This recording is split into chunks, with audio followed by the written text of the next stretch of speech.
welcome to my vlog. Ito po yung aming likuran ng aming bahay. Meron pong pananim si Papa na mangga rin dito. At ito po yung lupa na bakante sa likuran po ng aming bahay. Ayan po siya. Ito ay malaking lupain sa likod. Ayan guys. Ayan po sa may pader na po yan. Ay amin po yan. Sa pader na po yan. At may mga tanim po si Papa dito ng mga kahoy. Ayan guys. May mga tanim siyang kahoy. Ayan. At meron din pong pananim na kamuting kahoy.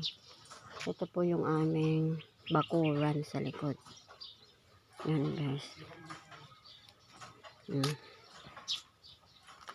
At ito yung pong pangalawang bahay namin. Hindi pa tapos.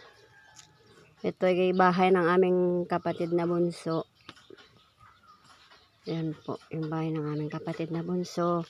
And then, nagpaplano po kami ni ate na pagawan dito ng private swimming pool sa likod. Para po sa kanila. Para may ano naman po silbi dito sa likod. And then, ito po yung ano, yung pangalawang bahay po, hindi pa siya tapos. Maluwang po siya. Ito guys, ayan. Ito po yung ano. Hindi pa siya tapos itong pangalawang bahay guys. At ito po yung mga motor. And then yung sasakyan, yung isang sasakyan ay wala po.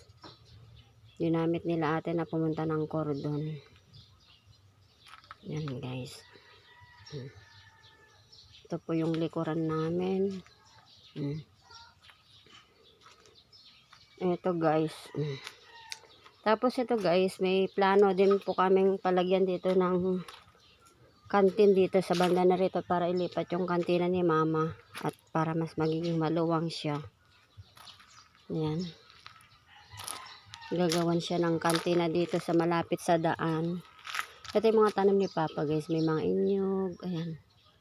Si Papa kasi mahilig siya magtanim-tanim ng mga nyog. Ayan. So dito, sa gilid na to ay papatayuan namin ng kantina banda rito para po kay mama at ilipat yung kantina dun sa bahay. Para mas gawin ng maluwang. Ayan guys, yung ano namin dito. Daming mga ano. Ayan.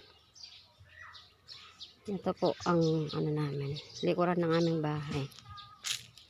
Ayan guys.